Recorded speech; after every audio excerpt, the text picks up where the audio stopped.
What's up guys? Ako nga pala si Mr. Rio. Shoutout sa lahat ng mga ka-DBS natin. At sa nakuha na namang script yung video. Magmumura na naman ako nito mga kapatid. Pasensya na kayo Wala lang intro. Putang ina mo Lenny, pakyo ka. Bilang ang masasabi ko sa'yo. Tang ina, ang dami na nagmumura sa'yo. Libo kami. So kasuhan mo kaming lahat. Ha? Letke ka?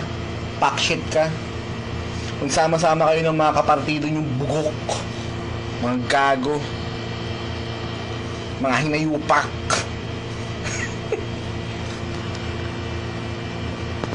Hello sa lahat ng mga nanonood ngayon. May video nga po pala akong ipopost bukas.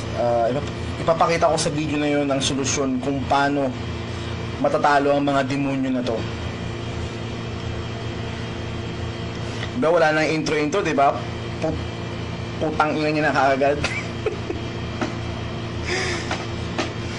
Nakakabuisi talaga Si Madam Mocha nagmura na. Ang dami actually, ang dami na no? Ang dami na nagmura sa putang inang Lenny na yan. Nakakabuisi talaga. At pasensya na nga pala kayo guys. At busy ako ng mga nakaraang araw sa trabaho. Kaya laylo ng konti. Hello po, Madam Noricha. Hello guys, hello sa inyo lahat. Nakakapangitan ng ulo no? Nag-live video nga lang po pala ako para sabihin po sa inyo na meron po akong ipapost na video bukas. Kaya lang pinapatranslate ko pa sa ka-teammate ko na si si Morokini. Yung pinapatranslate ko pa sa kanya sa English. Para mas magets ng mga ibang tao sa buong mundo na busit tayo sa oposisyon. Di ba? Dahil mga literal na mga basura nga lang talaga yung mga yun Eliminate the garbage oligarchs, yung pamagat. Di ba na-post ko na po sa page ko? So yun po.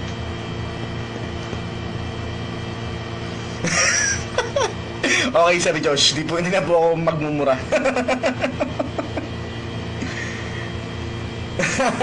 Oo nga, sinabi nyo pa milyong katao ang nagmura kay Lenny Robredo mga kapatid. Milyong katao. Hindi nakasuhan niya raw tayo? Kasuhan niya na. Hinahamon natin siya, di ba? Kasuhan niyo kami. Sa mga kapanood dito na nasa kapartido ni Lenny Lugaw Robredo, hinahamon po namin kayo. Nakasuhan niyo kami. Ha? Sa totoo lang, nakakaputang ina talaga kasi, no? Nakakaputang ina sila lahat talaga Ito pa mga kapatid panoorin nyo to itong mga putang inan to.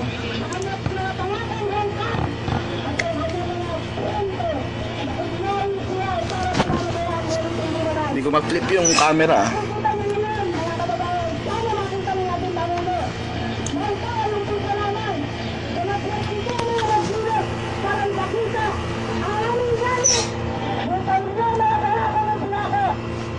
Ito nyo ba mga hinayupak na to? Kita nyo ba? Hindi ko ma-flip yung camera mga putang ina, parang tanga parang tanga, para mga gago lang para mga gago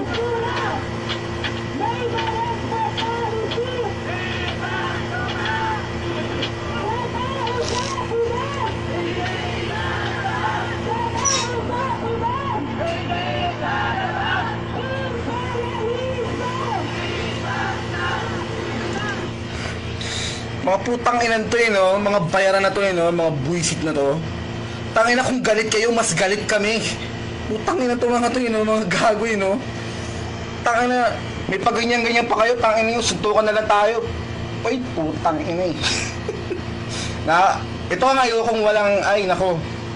Sorry po, sorry po Nagmumura po ako, sorry.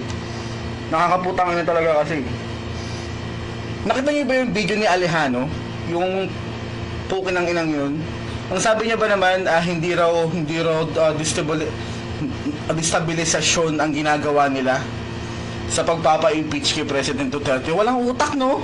Tanginang yan. Bobo talaga ang puta. Basta talaga mga taga-Liberal Party, puro mga bobo talaga no? Bumili kayo ng utak, mga putang ina nyo. Peste kayo, leche kayo. Destabilisasyon, ha? Di magets ng mga bobo na to eh. Sige ipapa-impeach nyo si President Duterte. Sino ang uupo? Yung mga putang inang mga kakampi ng LP, si Lenny Lugaw Robredo. Anong sunod nun? Di ba? Hindi wasak na naman ng bayan. Putang ina, mga walang utak talaga eh. Mga bobo talaga eh. Ano kaya laman ng mga utak nun, no? Tangin lang yun. Pasensya na po kayo at napapamura lang talaga ako pagka walang script eh. Wala akong masabing matino. Pinarningan ko na kayo Tangina, sabayan pa ng mga hype ng mga ralista, mga bayaran na to. Pukin ang inang itong mga to, mga gago. Nakakaputang ina lang talaga eh. Tangina, napagaya na tuloy ako kina Madam Mocha eh. So mga ibang mga nagmura eh. Kasi sa totoo lang talaga mga kapatid, mahal natin ang bayan natin, di ba? Ngayon nagkaroon tayo ng President Duterte na pag-asa natin, ginaganyan pa nila. Tangina, sutukan na lang. Bullshit. Alam mo, sa totoo lang, ayoko lang gumawa ng video mga kapatid eh. Ayoko lang gawin tulong sa gobyerno ang paggawa lang ng video eh. Gusto ko action na eh. Pwede bang humingi ng permiso sa presidente, patayin ko lahat ng mga taga-LP? Nakakaasar talaga eh. Ayun na yung gusto kong ibigay na tulong eh. Hindi na yung video lang eh. Nabibitin na ako eh. Tangin na yun. Oo nga, tangin na, sutukan na lang.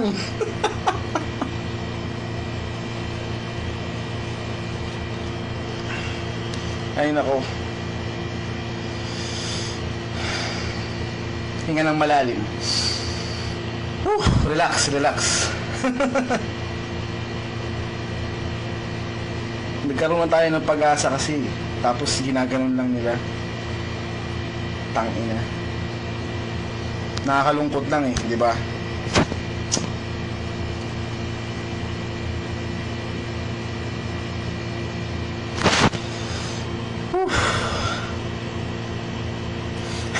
Opo, napuno talaga ng mga tayo, mga utak nila. Ano nyo, di ba? Ilan tayo nagmura sa kanila, milyon tayo. Tangina, tapos, ay naku. Alam nyo, meron akong suggestion kay President Duterte. Pakinggan nyo yung suggestion ko kung okay Mag-declare siya ng martial law ng 1 buwan lang. Tapos pagdamputin lahat ng mga hayop na oposisyon na yan. I will guarantee you, after that na mangyari yun, naku, yun na ang pagbabago mga kapatid. 1 buwang martial law lang, pagdamputin lang itong mga opposition na to. Kasi tingnan nyo po ang Congress, nahahati po yan sa dalawa, di ba? House of the Representatives saka yung Senate. Pagka may gustong ipanukalang batas ang House of the Representatives, tapos ayaw ng Senate, hindi siya aprubahan. Pagka nagpasa ng batas ang Senate at ayaw ng Congress, hindi rin siya aprubahan. Putang ina, anong ginagawa nyo dyan? Di ba? Magsiuwi na kayo, wala yung mga kwenta. Kaya guys, nawala ako ng ilang araw pero meron akong na-analyze na solusyon, sistemang solusyon para maayos ang problema na to sa gobyerno. Kasi talagang walang pagbabago pag yung sistema pa rin na yan mga kapatid ang nandyan. Sa totoo lang, walang pagbabago. Walang kwenta, di ba? Walang kwenta. Sana lang talaga mag-declare na lang si President Duterte ng martial law, tapos damputin lahat ng mga hayop na yan, mga opposition na yan. Kasi walang kwenta yung mga yan. Sayang lang yung mga binabayad nating tax, di ba? Sayang lang. Misa ibigay na lang sa mga tao. Magkano yung sahod ng isang congressman, di ba? Bigyan na lang sa mga tao. Kaya na ng presidente yan sa cabinet members niya. Pwede na yan. Tangina nila nakakapikon Hello po sa lahat ng mga nanonood. Salamat po sa mga hearts and likes nyo. Naku, pag si Dilima nagsasalita, puro angry, no? Kasi yung Kesa yung sinasabi niyang bumoto sa kanya, no? Talagas na yan. Sabagay, hindi kaya ng Picos machine mag-likes, no? Shoutout kay Sir Nick. Hello po sa inyong lahat. Oo nga eh, laging walang tulog eh. Oo, tama. Martial law na talaga. Martial law na talaga. Kahit isang buwan lang o kaya isang linggo lang, i-martial law, no? Tapos, padampot lahat. Naku.